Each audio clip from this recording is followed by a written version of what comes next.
Halo, halo, apa kabar? Senang sekali hari ini bisa kembali menjumpai Anda bersama dengan Bung Rocky Gerung. Bung Rocky Menteri Keuangan Sri Mulyani ini mulai potong sana potong sini nih kayak potong bebek angsa ya. Ini tapi yang dipotong sana potong sini adalah berbagai pos anggaran. Ini menyusul perintah Presiden Prabowo untuk melakukan penghematan. Di satu sisi ini kan kabar baik karena ada semacam sense of crisis gitu ya. Tapi di pihak lain nanti jelas berdampak pada pertumbuhan ekonomi karena selama ini kan APBN itu menjadi salah satu faktor pendorong pertumbuhan ekonomi di daerah. Nah, ini pasti langsung terasa dampaknya ini kepada warga di atau rakyat di daerah, terutama para pelaku ekonominya ya. Iya, perintah Presiden untuk penghematan anggaran sampai 50% untuk menyelamatkan atau menghemat berapa 300 triliunan APBN memang itu penting untuk diucapkan sebagai keprihatinan Presiden terhadap keadaan yang mungkin selama 10 tahun Pak Jokowi tidak diperhatikan, itu pemborosan birokrasi. Itu poin yang saya kira poin dasarnya tuh. Lalu orang mulai berhitung apakah penghematan itu tidak punya implikasi negatif terhadap pertumbuhan ekonomi. Pasti ada tuh. Kan secara gampang publik mulai menilai bahwa penghematan artinya tidak ada uang negara yang beredar di daerah. Kalau ada seminar itu pasti tukang spanduk dapat di daerah, pasti hotel-hotel di daerah itu kebanjiran order, pasti pengusaha kembang bunga senang karena ada kegiatan pemerintah, kementerian atau BUMN di daerah tuh. Juga tukang atau kawan-kawan ojol ini, ojek online atau ojek beneran itu akan dapat rezeki. Demikian juga maskapai penerbangan, transportasi, semua hal. Jadi sebetulnya penghematan negara itu juga punya efek restriktif, menyebabkan konsumsi tidak tumbuh di daerah. Padahal Indonesia pertumbuhan ekonomi sangat penting didasarkan pada dorongan konsumtif itu, konsumsi di sektor rumah tangga maupun sektor UMKM sebetulnya.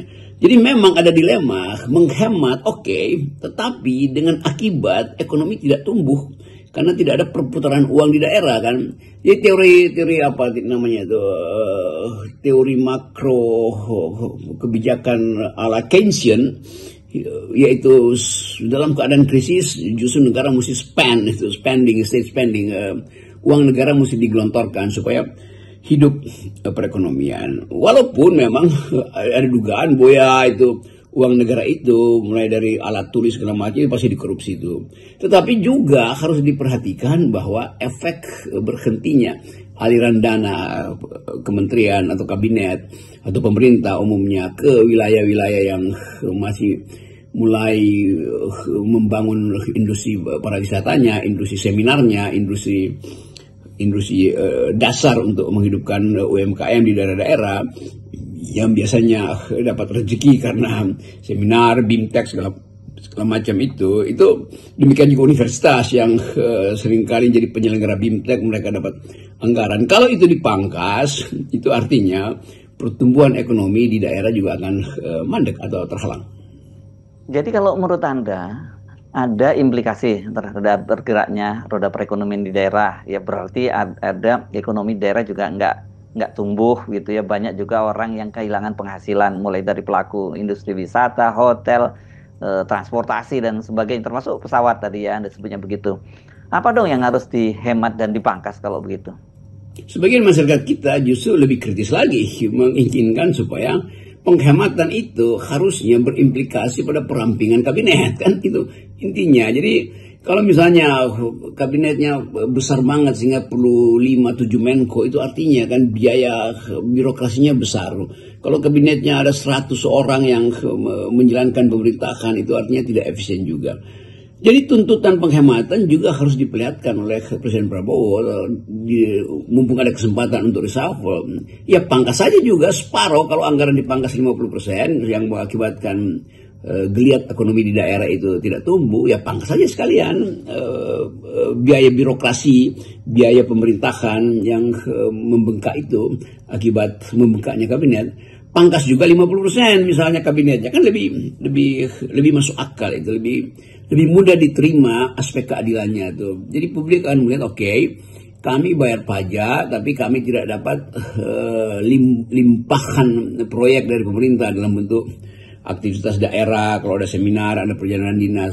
Tapi kami mengerti itu karena presiden juga sekaligus memangkas kabinetnya tuh, karena kabinet itu juga kami yang biayai, biaya-biaya rutin itu segala macam. Jadi itu yang kita sebut sebagai keseimbangan untuk mendalilkan bahwa penghematan itu juga sekaligus adalah penghormatan terhadap efisiensi itu. Jadi kalau kabinetnya bengkak itu artinya tubuh kabinet itu mengalami obesitas. Obesitas itu konsumsi karbohidratnya tinggi sekali. Jadi kelihatannya gampang. Jadi publik juga sangat kritis menganggap bahwa bagus ada penghematan, tetapi sekaligus hemat di dalam membayar gaji kabinet. Dan tidak mungkin gaji itu dikurangi, maka yang sangat mungkin adalah pangkas, rampingkan kembali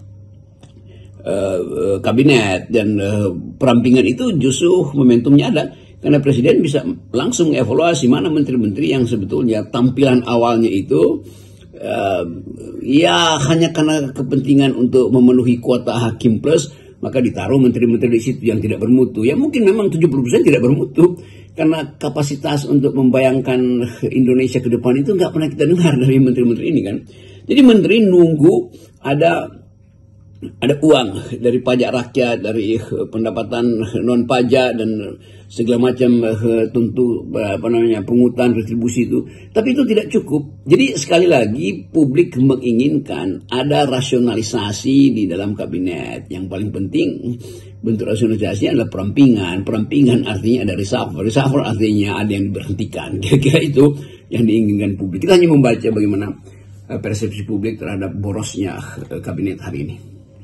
Tapi kalau kita cermati ya, ini bukan karena sense of crisis nih, tapi lebih karena kita melihat Pak Prabowo ingin program makan siangnya yang jadi janji kampanyenya itu nggak boleh gagal gitu. Jadi ya membuat pemerintah mau nggak mau sekarang harus punya pilihan-pilihan gitu. Satu sisi harus melakukan pemangkasan, tapi yang saya heran kenapa untuk program IKN itu masih tetap dianggarkan, padahal kalau itu dipangkas kan itu juga cukup gede itu 48,8 triliun loh. Kelihatannya memang Presiden Prabowo akan memprioritaskan soal makan siang bergizi itu. Dan pengalaman dalam 2 minggu ini memperlihatkan ada semacam pesimisme publik bahwa soal ini bisa jadi permanen tuh. Jadi pertaruhan legitimasi Pak Prabowo memang terletak pada dukungan publik yang sangat bergairah sehingga acceptability beliau itu jadi 80 sekian persen tuh. Jadi kalau itu dukungan yang sangat kuat itu tidak di backup oleh satu program yang betul-betul merakyat, yaitu makan siang bergizi, maka akan ada masalah legitimasi berikutnya kan. Jadi kelihatannya penghematan itu memang diajukan atau dipastikan untuk membackup proyek sosial makan siang bergizi. Tetapi proyek ini baru bisa dibayangkan secara rasional kalau betul-betul dia dimasukkan di dalam APBN dan dijadikan sesuatu yang dilindungi oleh undang-undang, seperti undang-undang makan siang gratis misalnya, atau apapun nama regulasinya yang disetujui secara formil di DPR terutama kan, supaya ada jaminan 5 tahun ke depan kan. Kalau dia sekedar uji coba lalu akhirnya batal, maka daya dukung publik terhadap program-program berikutnya dari pemerintahan Prabowo juga akan turun. Jadi saya kira itu memang pertaruhan yang menyebabkan trade-off antara upaya populis untuk mengasuh rakyat kecil dan impact-nya yaitu penghematan anggaran dengan akibat ekonomi tidak bertumbuh karena negara tidak spending sampai ke masyarakat bawah tuh. Jadi sekali lagi tuh soalnya tuh, walaupun nanti akan ada kritik bahwa aspek manajemen dari makan siang gratis ini masih sangat bermasalah.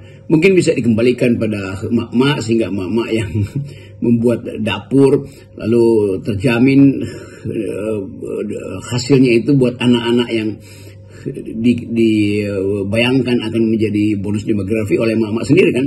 Jadi kalau emak-emak yang ambil fungsi makan siang gratis itu entah dalam bentuk RT atau semacam komunitas, maka lebih terjamin karena langsung ada attachment psikologi, ada kedekatan psikologi antara emak-emak dan anak-anaknya itu kan. Jadi itu juga mesti dihitung oleh pemerintah bahwa kalau keluarga atau kumpulan keluarga yang diorganisir untuk memasak dan mendistribusikan makan siang gratis itu, pasti jaminannya adalah jaminan voluntaristik. Artinya secara volunteer emak-emak itu akan berupaya untuk menyajikan makanan yang bergizi karena itu langsung buat anak-anak mereka. Lain kalau itu melalui satu organisasi yang tidak ada psychological attachment dengan murid. Jadi seolah-olah ada event organizer atau sebut aja perusahaan yang mensuplai. Ya iya, tapi itu disuplai sebagai barang, sebagai makanan. Lain kalau disuplai langsung dari dapur mak-mak, maka di dalamnya ada efek kasih sayang. Ya itu saya kira juga yang mesti diperhatikan oleh pemerintah, yaitu manajemen penyaluran yang harusnya berbasis pada care. Jadi memang ini setiap kali ada semacam pemotongan anggaran begini, ini selalu ada trade off-nya ya, Bung Rocky ya. Hanya kita nggak bisa itu melihatnya dari sisi anggaran saja.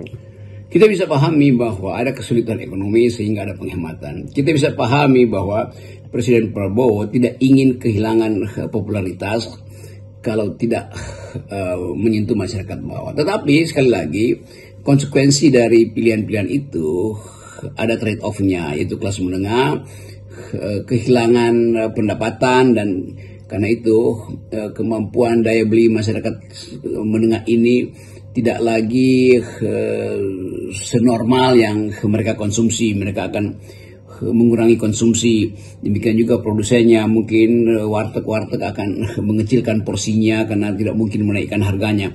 Karena ini konsekuensi dari penghematan dan seterusnya, impact dari penghematan itu. Tetapi harus ada semacam address dari pemerintah, terutama presiden, supaya publik mengerti bahwa penghematan itu memang untuk sementara memberatkan UMKM karena bisnis tidak tumbuh dari state spending, dari pengeluaran pemerintah, bahwa ya hotel-hotel juga akan sepi, travel juga kurang penumpang, ojek online juga begitu. Ini semua mesti diterangkan. Dengan keterangan itu rakyat bisa ikut membantu, memberi semangat atau saling membantu di kalangan rakyat sendiri kan. Kalau ini hanya sekedar dihitung secara rasional, secara ekonometri, maka problem sosial itu dari awal sudah bisa dibayangkan terjadi. Dan kalau problem sosial itu tidak diantisipasi, karena mengantisipasi problem sosial artinya mencarikan semacam argumen bahwa kita akan berdarah-darah dulu, tapi atau bersakit-sakit dahulu, nanti kita bersenang-senang kemudian, tuh berakit-rakit ke hulu, berenang ke tepian. Tapi ini mesti jadi orkestrasi dari kabinet. Kan tidak semua menteri itu paham yang disebut penderitaan rakyat. Jadi kalau hanya presiden yang berupaya untuk mengirimkan sinyal penghematan, rakyat mungkin merasa iya berhemat ya, tetapi juga kabinetnya berhemat. Sementara ini kita lihat bahwa lalu lintas di Jakarta aja misalnya itu, yang ngeong-ngeong tiap hari itu, ada mereka yang ingin dapat akses istimewa untuk mencapai lokasi bisnis atau lokasi politik kan. Itu juga menjengkelkan. Dan publik makin lama makin mampu untuk mengekspresikan ketidaksukaannya pada kemewahan, ketidaksukaannya pada privilege yang sebetulnya palsu. Jadi kita mesti baca juga impact sosial dari penghematan itu. Yang pertama, dia tidak menumbuhkan ekonomi di bawah. Yang kedua, publik tetap melihat disuruh hemat, itu artinya tidak ada bisnis yang akan ditumbuhkan untuk rakyat. Sekaligus melihat bahwa ada disparitas bahwa sekelompok orang masih petentang-petenteng dengan mobil-mobil mewah, dan beberapa menteri yang sebetulnya nggak ada fungsinya, tapi terus memanfaatkan fasilitas negara untuk masuk ke jalan busway atau hal-hal yang menjengkelkan, padahal kita tahu menteri itu sebetulnya nggak ada gunanya di situ kan, atau bahkan menterinya pun udah dipaksakan untuk tampil tapi tidak memperlihatkan kepekaan terhadap masyarakat bawah. Demikian juga beberapa influencer yang berupaya untuk menopang kekuasaan tapi tidak peka terhadap penderitaan rakyat kecil. Itu semuanya akan menjadi dorongan terjadinya social unrest. Jadi sambil kita berupaya mengerti apa artinya penghematan, pemerintah juga harus mampu untuk menimbulkan harapan, dan harapan itu harus dalam contoh yang kasat patah dilihat langsung oleh rakyat. Salam akal sehat. Salam akal sehat.